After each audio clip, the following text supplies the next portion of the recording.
are watching Illume TV, Igniting the Heart's Intelligence. I'm Kelly Marlowe. Today I'm talking with Eileen McKusick. She uses vibrational sound therapy to heal physical and emotional imbalances in people. For example, sound frequencies are used in medicine to break up kidney stones. Her technique focuses on locating our energy imbalances. She has written a book called Tuning the Human Biofield, where she discusses her 19 years of experience in this area. Eileen's here today to share her unique approach or science of how it works and how you can benefit from it. I work in the human biofield, which is what I see as a diffuse magnetic bubble or fluid that surrounds the body. It's also called the human energy field, or some people might call it the aura. And the term biofield is a accepted scientific term for the field of energy and information that surrounds and interpenetrates the human body. Okay. Well, how does it work? Can you give us what the math looks like? Sure. Well, what I have discovered is that just like the brain is compartmentalized and different parts of the brain are responsible for different kinds of functioning, the human biofield also appears to be compartmentalized. And I've really come to see it as our mind, our conscious mind and our subconscious mind, and actually where all of our memories are stored. So we've been sort of conditioned to think that memory storage is happening in the brain. And my sense is that the brain is more of a memory retrieval system, and that memory is actually vibrationally encoded in a sort of standing wave format within this magnetic bubble, in standing waves of different frequency patterns, and different emotions and different relationships, different experiences all have very specific areas within the field that they're stored. Okay, and then you apply the vibration of sound. Yeah, so what I found is that using tuning forks, so I use sort of standard tuning fork like like you might use to tune up an instrument, right? That if I pass a tuning fork very slowly through the field, and I'll start about 5 or 6 feet away on average, most people's fields are about 5 to 6 feet, sort of in every direction around them, a little shorter on the top and bottom, maybe 2 to 3 feet. And a vibrating tuning fork passing through this field will interface these standing waves. And in that intersection of the overtones and undertones of the tuning fork and these inaudible standing waves in the field, there is information. And ever since I started doing this, I've had this sort of curious ability to, when I get into an area where I perceive distortion or noise, that I seem to know or have a sense of what the story is in that. And so that ability has led to this sort of awareness of this compartmentalization. Okay, so can you give us an example, a vignette of someone who's had this experience with you and what it does? Because my understanding from you is that it works best for anxiety. Yeah, it works really great for anxiety, because if you think about anxiety, it's just sort of an oscillatory pattern within the body, right? It's just a frequency that we're experiencing. Call it anxiety, right? But it's an uncomfortable sort of vibrating sort of feeling, right? So I recently worked with a woman who came in complaining of anxiety and depression. She felt like she had had it her whole life, and she had been in and out of different kinds of therapies, and she had been on and off different meds and really hadn't gotten anywhere with it. And a big part of it for her was sort of beating herself up for never being able to solve it or to fix it. So what I discovered with this woman within just a few minutes of having her on my treatment table, and clients recline fully clothed on like a massage table, and I sort of start to work my way in from the edge of their field, and what I discovered was about 5 feet off of her right knee, I discovered this very incoherent, chaotic oscillatory pattern. And I know from my research that the outer edge of the field relates to gestation and birth, and then earliest childhood. And so if I find something at the outer edge of the field, that is in the time period related to their birth experience. And so I said to her, "Did you have a very traumatic birth?" And she said, "Oh yes, yeah, I almost died, and my mom almost died, and the whole delivery room was in an uproar. Like, it couldn't have been more traumatic." And I said, well, this is your problem. This is the source of your problem, was that your very first nervous system experience in the world, you bored out your nervous system, you redlined, you went, all the way up to 9 in the tachometer.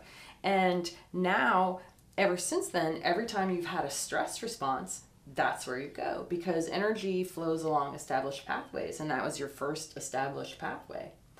And so by inserting this coherent frequency, the tuning forks act diagnostically because they help me to locate these areas of distortion through this interaction.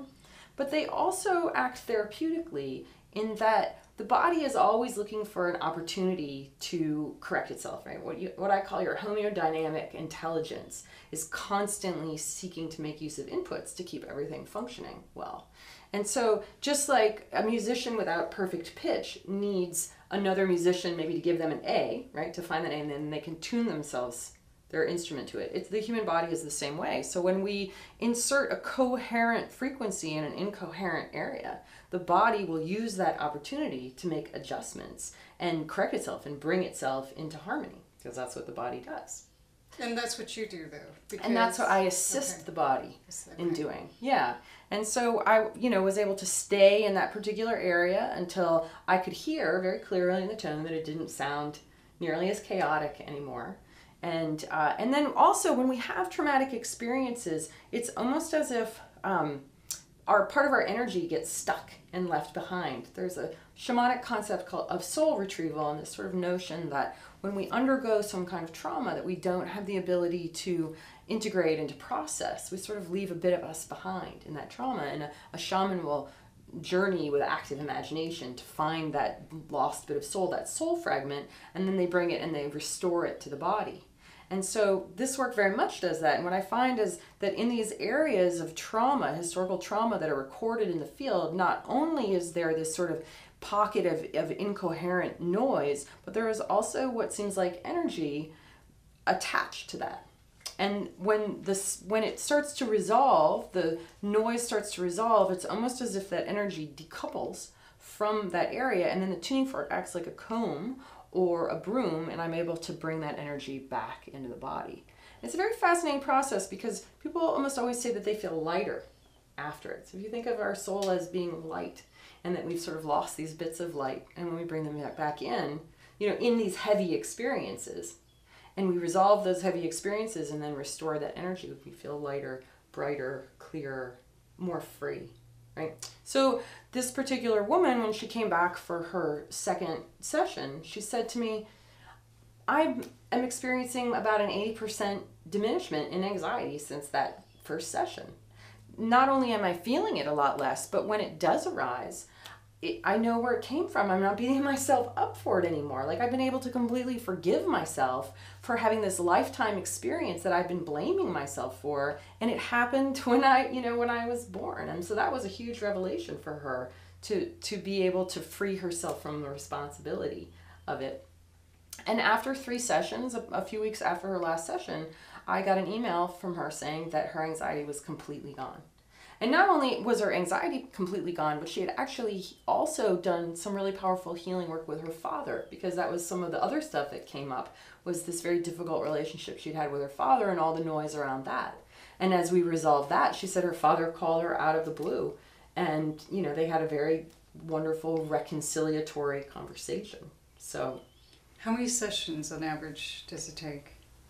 What I tell people is we start with 3, and then at the end of 3 sessions, we evaluate. So whatever problem you came in with, did we resolve it? Is that pain gone? Is that anxiety gone? Is your feeling of stuckness, not being able to get on to what you want to do, is that gone? If yes, great, then you're good to go. Give me a shout next time you feel like you sort of need a leg up or help with something. If it's not, then, then let's feel through how many more we might need. So, but very often 3 does the trick with people, which is neat. It's a very, very efficient process. So it works for emotional or physical pain. Mm-hmm. What doesn't it work for so that people are not hoping that it's going to solve a particular problem that they have. Yeah. So there's a few things that I found that it doesn't work for. It's actually really contraindicated in severe diseases. So anything like cancer, any active tumors, any kind of, severe disease that's really been embodied. I don't treat that. It's contraindicated in pregnancy. It's contraindicated with pacemakers, if someone has a pacemaker, because we really work with the rhythms of the body. And I found that it's just not a good idea to work with pacemakers.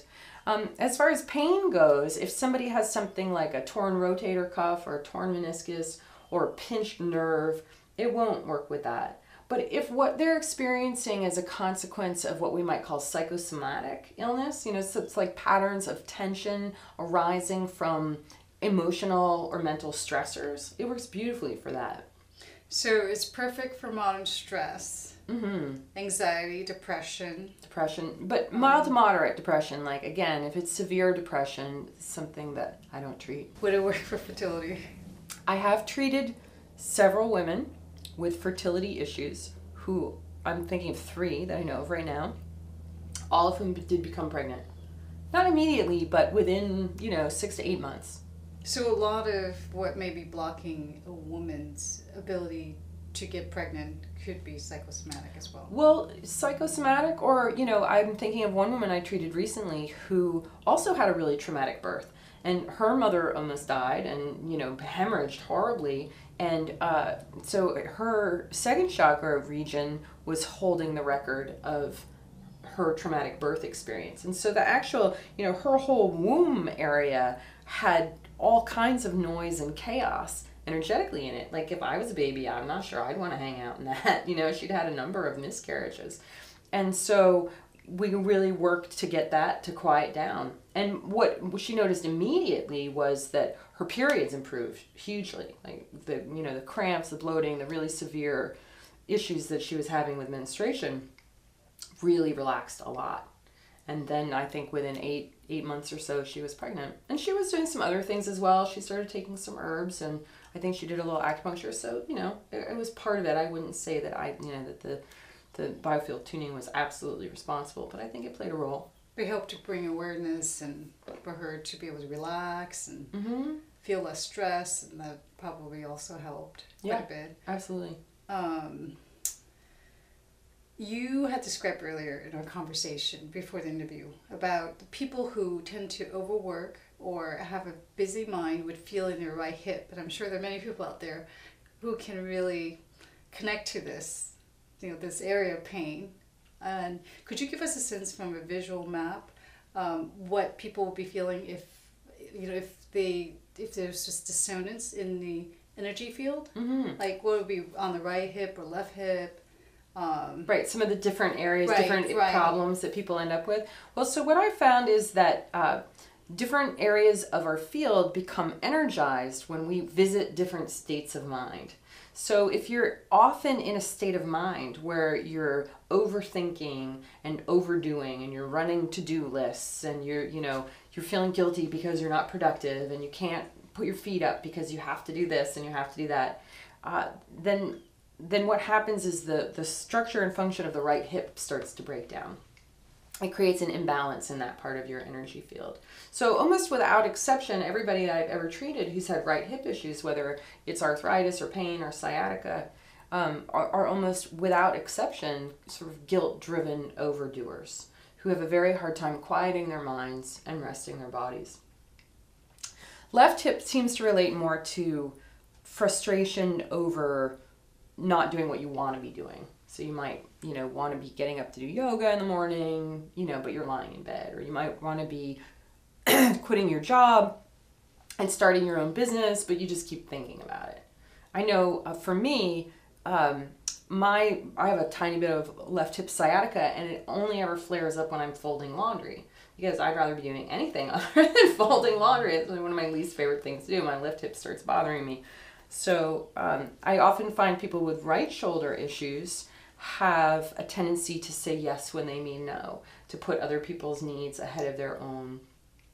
I was recently at a party and somebody was rubbing his right shoulder, and I said, "Oh, do you have an injury there?" He said he said, yeah, I was using a floor sander to take paint off of a cement floor and I wrenched it out. And I said to him, oh, did you say yes, you would do it when you really meant no? And he said, I absolutely did, right? So when you are operating from a place of imbalance, then your energy is not plumb and square, and it creates a vulnerability in the physiology.